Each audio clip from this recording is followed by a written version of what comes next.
Y escribe al ángel de la iglesia en Pérgamo, el que tiene la espada aguda de dos filos, dice esto: Yo conozco tus obras y dónde moras, dónde está el trono de Satanás, pero retienes mi nombre y no has entregado mi fe, ni aun en los días en que Antipas, mi testigo fiel, fue muerto entre vosotros, donde mora Satanás.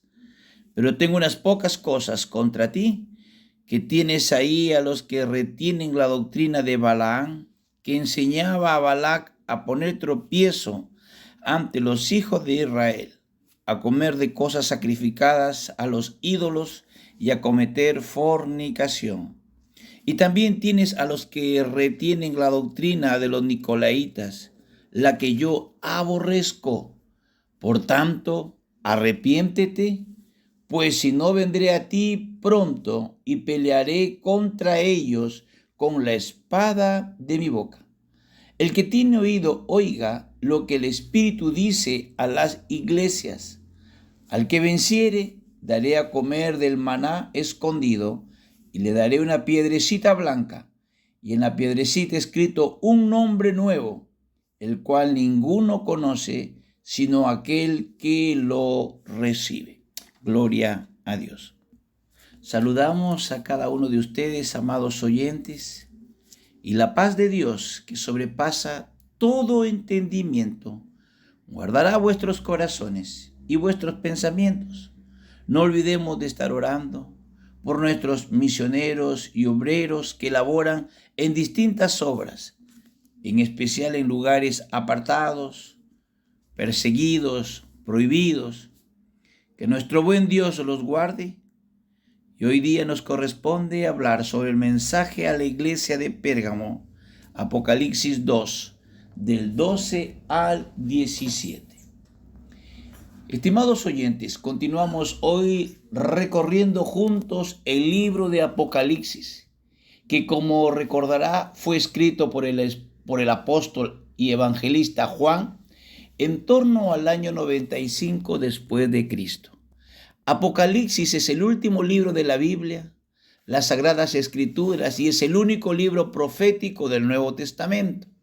Para Juan, su destierro significaba un castigo grave.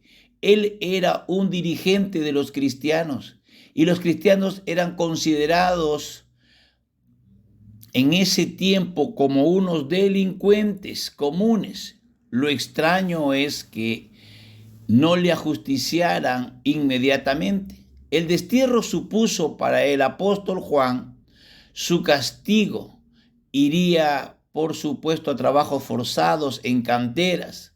Los estudiosos afirman que él iría precedido de azotes marcados con constantes cadenas, poca ropa, comida insuficiente, dormir en el suelo desnudo, una prisión oscura y trabajar bajo el látigo de supervisores militares.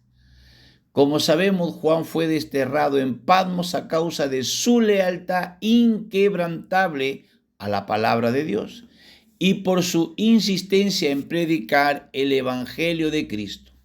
A la muerte del emperador Domiciano, al ser revocados sus actos por el Senado romano a causa de su excesiva crueldad, Juan volvió a Éfeso, donde ejercía como pastor de la iglesia de Cristo en esa ciudad.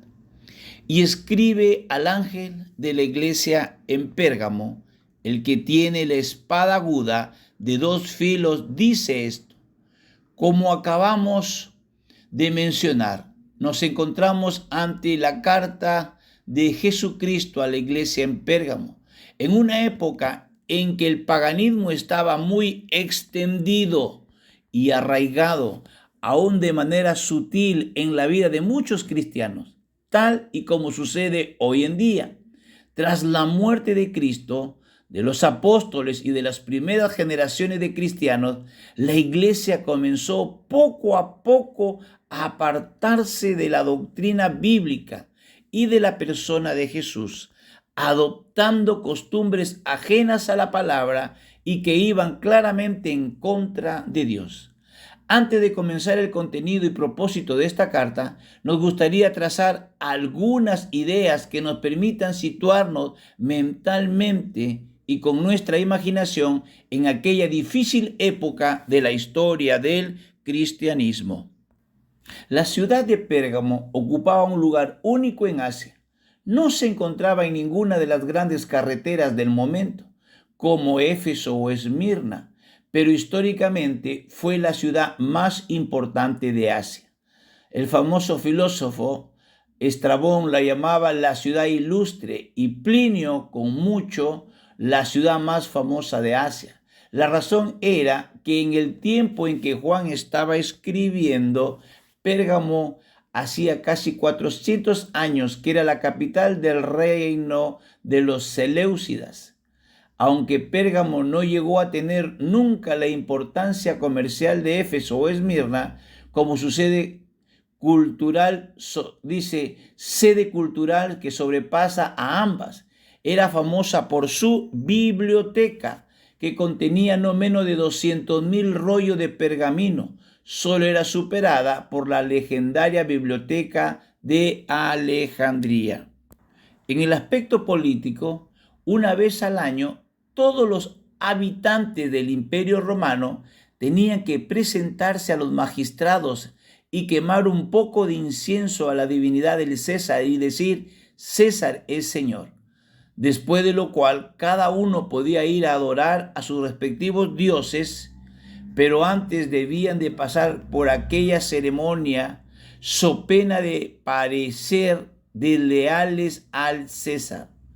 Esta ley colocó a los cristianos de Pérgamo en una situación sumamente delicada y sin duda esta era la razón por la cual era la sede de Satanás. Era un lugar donde se obligaba bajo pena de muerte a tomar el nombre de Kyrios, Señor, y aplicárselo al César en lugar de Cristo. Y esa ofensa era una práctica que un verdadero seguidor de Jesucristo, un leal cristiano, no haría jamás.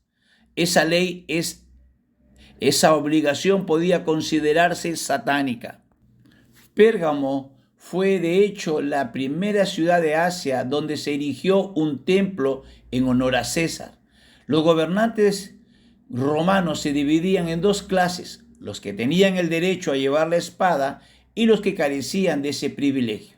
Los que tenían el derecho de la espada también tenían el derecho y el poder de decidir entre la vida o la muerte, lo que significaba que su palabra era la sentencia definitiva, que se ejecutaba en el lugar y en el momento. El Cristo resucitado y glorificado que se le apareció al apóstol Juan en la isla de Patmos, le dice a los miembros de esa congregación que Él es el que tiene la espada aguda de doble filo. La última palabra la tiene siempre el Cristo resucitado, que es el que tiene la verdadera espada aguda de doble filo. El poder de Roma podía ser satánicamente poderoso, pero el poder del Cristo resucitado era infinitamente mayor. Yo conozco tus obras y dónde moras, donde está el trono de Satanás, que retienen mi nombre y no has negado mi fe. Así pues, ser cristiano en Pérgamo era, como lo llamarían, un compromiso muy difícil. El culto obligado al César suponía una constante amenaza de muerte que podía caer sobre ellos en cualquier momento.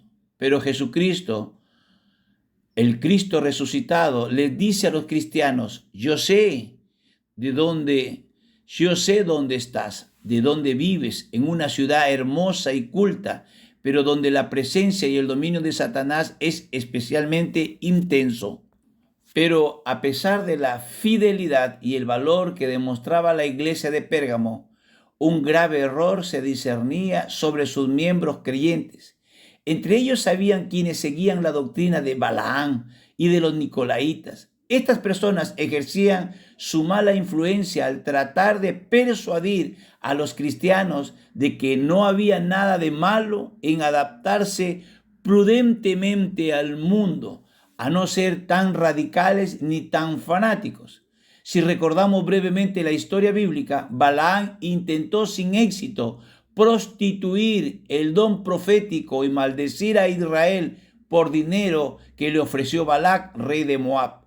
Por eso ideó un plan perverso para que las mujeres moabitas sedujesen a los hombres israelitas y crear así uniones matrimoniales mezcladas. El resultado fue la unión blasfema de Israel con la fornicación y participación en banquetes idólatras.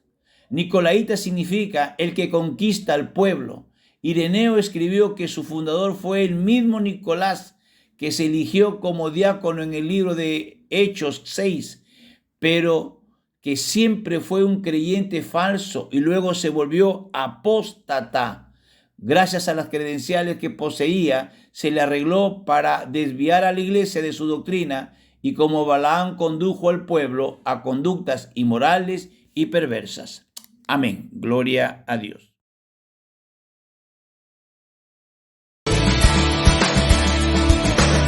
Incomparable, inigualable su amor,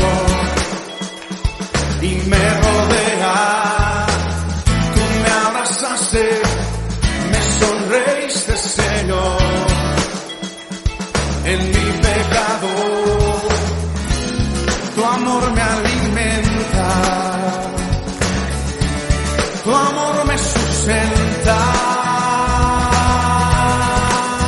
Celebraré tu amor todos los días, celebraré tu gran misericordia, celebraré tu gracia inmerecida, celebraré tu amor, celebraré tu amor todos los días, celebraré tu gran misericordia, celebraré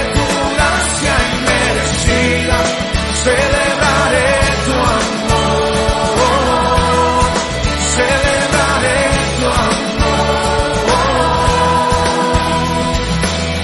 inmensurable, inagotable es tu amor, y nunca cambia, estás conmigo.